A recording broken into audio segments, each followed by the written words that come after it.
સુરેન્દ્રનગર જિલ્લાના ધરતીપુત્રોના હિતમાં કોંગ્રેસ આગેવાનોએ નુકસાનીના વળતર અંગે આવેદનપત્ર પાઠવ્યું.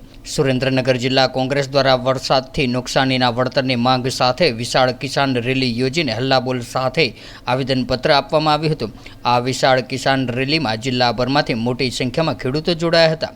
આ રેલી અંગે સુરેન્દ્રનગર જિલ્લા કોંગ્રેસ પ્રમુખ નવસાદભાઈ સોલંકીએ આક્રોશ સાથે જણાવ્યું હતું કે સુરેન્દ્રનગર જિલ્લામાં તમામ તાલુકામાં ભારેથી અતિ ભારે વરસાદ થયેલ છે. તમામ તાલુકાઓમાં વ્યાપક વરસાદને કારણે મોટાભાગના ખેડૂતોના ખેતરોમાં પાણી ભરાઈ જવાને કારણે તેઓને સંપૂર્ણ પાક નિષ્ફળ રહ્યા છે. ત્યારે વરસાદ બંધ થયા બાદ પણ ઉપરવાસમાં થયેલા ભારે વરસાદને કારણે પાણીની આવક સતત ચાલુ રહેવાથી ખેડૂતોના ખેતરો અને સીમમાં પણ આજ દિન સુધી પાણી ભરાઈ રહેવા પામ્યા છે. ત્યારે ખેતરોમાં પાણી ભરાવાને કારણે બીટી કપાસ, દેશી કપાસ, તુવેર, એરંડા, મગફળી અને અન્ય ધાન્ય પાકો તથા દાડમ જેવા બાગાયતી પાકો મહદ અંશે નિષ્ફળ ગયેલ છે. ત્યારે દસાડા, લખતર, લીંબડી, ધ્રાંગધ્રા, ચૂડા, વઢવાણ, થાનગઢ, મૂળી, સાયલા અને ચોટીલા તાલુકામાં ખેડૂતોને ખૂબ જ મોટા પ્રમાણમાં પાકમાં નુકસાની થયેલ છે.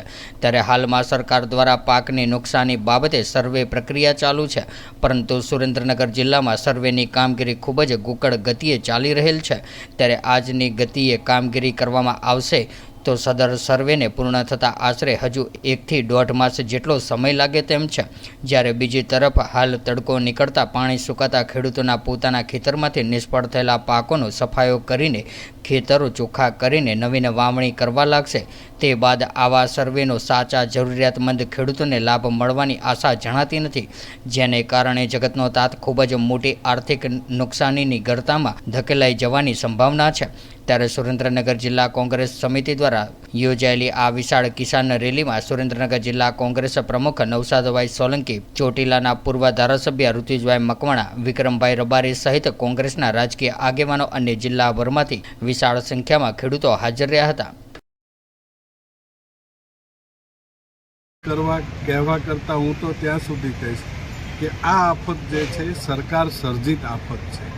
એક સમય હતો કે જ્યારે પાક નિષ્ફળ જાય ત્યારે દેશના તમામ ખેડૂતોને એના રક્ષણ માટે પાક વીમા યોજના અમલી હતી સરકાર, પરંતુ ક્યાંક ને ક્યાંક ભારતીય જનતા પાર્ટીની સરકારે એમના ઉદ્યોગપતિ મિત્રોને લાભ કરાવવા માટે થઈ અને પાછલા બારણેથી જે જૂની ખેડૂતો માટેની વીમા યોજના હતી એ રદ કરી અને પ્રધાનમંત્રી ફસલ વીમા યોજના એ દાખલ કરી અને ખેડૂતો પાસેથી અને સરકારી ફંડમાંથી ખૂબ જ મોટા પ્રમાણમાં કરોડો રૂપિયા એ પ્રધાનમંત્રી ફસલ વીમા યોજનાના નામે એમના વેપારી મિત્રોને આપ્યા. એનો અતિશય વિરોધ થયો. ત્યારે ગુજરાત રાજ્યની અંદર મુખ્યમંત્રી કિસાન સહાય યોજના, પ્રધાનમંત્રી ફસલ વીમા યોજના જેવી જ તે મુખ્યમંત્રી કિસાન સહાય યોજના દાખલ કરી અને એની અંદર સરકારે જાણી જોઈને એવી શરતો રાખી કે જેના આધારે ખેડૂતોને ક્યારેય પણ સહાય મળી શકે. આપણી જોડે સરકાર પાસે આજની તારીખે પણ સર્વે કરી શકાય એવી કોઈ જ ટીમ, એના નિષ્ણાંતોની ટીમ સરકાર પાસે છે જ નહીં. જેમ કે 2 વરસાદ વચ્ચેનો સમયગાળો, 2 વરાપ વચ્ચેનો સમયગાળો, આ દરેક બાબતોને ધ્યાનમાં લઈ અને ખેડૂતો ખેતી કરતા હોય છે. જ્યારે મુખ્યમંત્રી કિસાન સહાય યોજના હોય, SDRF હોય, NDRF હોય, એક પણ યોજનાની અંદર આ પ્રકારની ગાઈડલાઇનનો ઉલ્લેખ નથી. એટલે એના કારણે છે એ ખેડૂતો જ્યારે આ પ્રકારની પરિસ્થિતિ ઉત્પન્ન થાય ત્યારે મુશ્કેલીમાં મુકાય છે.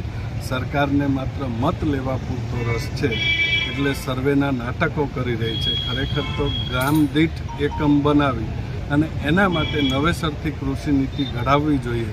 વિધાનસભાના ફ્લોર ઉપરથી વારંવાર આ માટેની માગણીઓ. तो व्हाट्सएप, ट्विटर, फेसबुक, इंस्टा जहाँ भी आपका अकाउंट है, इसे शेयर बटन के द्वारा वहाँ पर शेयर करें.